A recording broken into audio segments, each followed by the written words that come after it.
کہ حضرت معاویہ کی شان میں بھی ایسے مناقب روایت سنائیں.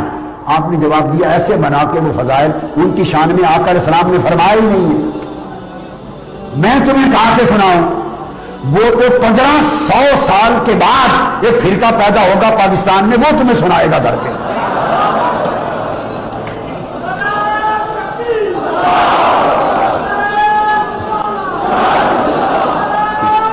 وہ تو 1400-1500 سال کے بعد ایک فرقہ پیدا ہوگا،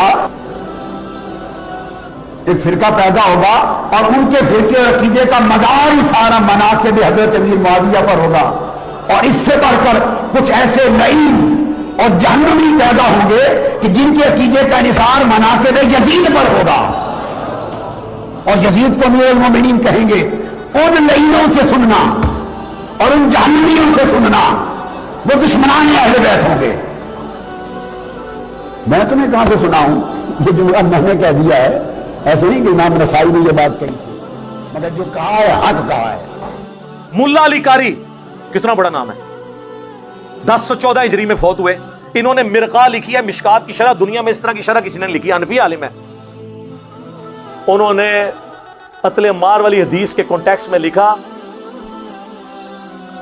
کہ حضرت عمار کے قتل کے بعد یہ کلیئر ہو گیا کہ حضرت علی کی جماعت حق پہ تھی اور حضرت معاویہ کی جماعت باغی جماعت ہے. لیکن پھر انہوں نے کہا لیکن افسوس کی بات ہے کہ حضرت معاویہ نے قتل عمار کے بعد بھی اپنے اس معاملے پہ رجوع نہیں کیا اور قتل عثمان کو اپنی ڈھال بنا لیا، جبکہ وہ اپنے دل میں خلافت کی خواہش، دنیا کی خواہش چھپائے ہوئے تھے اور ڈھال قتل عثمان کو بنائے ہوئے تھے. کون؟ ملا علی قاری. اور کہتے ہیں افسوس حضرت معاویہ کے اس عمل سے قرآن اور حدیث دونوں کو پس پشت انہوں نے ڈال دیا، مہجور ہو گئے دونوں. لو جی مولا علی قاری اور ابن حجر اسقلانی، اہل حدیثوں تسی بھی لے لو، تہاڈا سب تو بڑا بزرگ نے ابن حجر رحمہ اللہ، کہندے نا بار بار فتح الباری ذکر معاویہ چیپٹر نکالے. میں نے سب، اچھا یہ گھبرانا نہیں، یہ سب کچھ ہمارے پمفلٹ میں موجود ہے، میں ابھی تعارف کرواتا ہوں. اس میں انہوں نے لکھا ہے کہ حضرت امام بخاری، امام نسائی، امام حاکم تینوں اس بات کے قائل تھے، اور امام اسحاق بن راہوی، چاروں امام، کہ حضرت معاویہ کی فضیلت میں سوائے صحابی کے کوئی حدیث ثابت نہیں، اور یہ جتنی حدیثیں ہیں یہ موضوعات شریف میں آتی ہیں گھڑی ہوئی.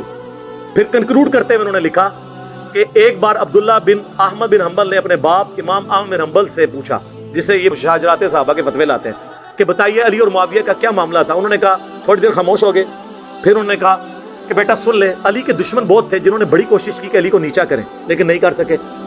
تو پھر یہ ایک اس شخص کی فضیلت بنانا شروع ہو گئے جو ان سے جنگیں کر چکا تھا، اور اس کے بارے میں یہ فضائل بیان کرنے شروع کر دیے. ابن حجر یہ لکھ کے کہتے ہیں کہ احمد بن حنبل یہ بتانا چاہ رہے ہیں کہ سب کہانیاں ہیں، کہانی شریف ہے، موضوعات شریف، گڑھی ہوئی شریف میں سے ہے. اتنا کچھ احادیث کی کتابوں میں موجود ہے.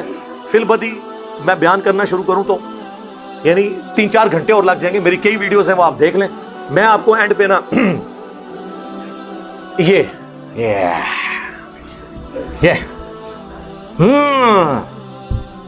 اگلے دن مولانا مودودی رحمہ اللہ کے بیٹے کا فون آیا، فاروق مودودی صاحب کا. کہتے ہیں آپ نے صدیوں کا طرز اتارا ہے اہل بیت کا دفاع کر کے. یہ خلافت و ملوکیت کا دفاع ہے، کہانی شریف نہیں، حکمرانوں کی لکھوائی ہوئی تاریخ نہیں، بلکہ احادیث سے 200 احادیث. یہ پمفلٹ ہے، واقعہ کربلا کا حقیقی پس منظر، 72 صحیح الاسناد احادیث کی روشنی میں. 72 کا ٹائٹل شہداء کربلا کی نسبت سے ہے، حدیثیں 200 ہیں. 33 نمبر کے اوپر غدیر خون کے 8 طرق ہیں، ایک نمبر پہ گئی. اور یہ آپ پڑھیں آپ، اور یہ سب دنیا میں کہیں بھی بیٹھے ہوئے ہیں، ہماری ویب سائٹ سے اسے ڈاؤن لوڈ کریں مفت میں، عربی میں بھی، اردو میں بھی، ہندی میں بھی، انگلش میں بھی، بنگالی میں، بنگلہ زبان میں بھی. مفت سافٹ ویئر کے تھرو آپ PDF اس کا یوز کریں، ڈاؤن لوڈ کریں ہماری ویب سائٹ سے ڈاؤن لوڈ کر کے. اور اگر کسی نے پاکستان میں منگوانا ہے ڈاک میں فری آئے گا، صرف 300 TCS کا آپ نے خرچہ دینا ہے. یہ 200 حدیثیں، اس کے ساتھ 8 ریسرچ پیپر اور 3 اذکار کارڈ، یہ 12 کا پیکج. جو جتنے لوگ یہاں 300-400 ہر سنڈے کو آتے ہیں ان کو فری ملتا ہے، یہاں ایک دفعہ فری ملے گا، اگلی بار نو پروفٹ نو لاس. اور دنیا میں جہاں کے آپ منگوائیں آپ کو فری ملے گا، صرف ڈاک کا آپ نے 300 روپیہ دینا ہے.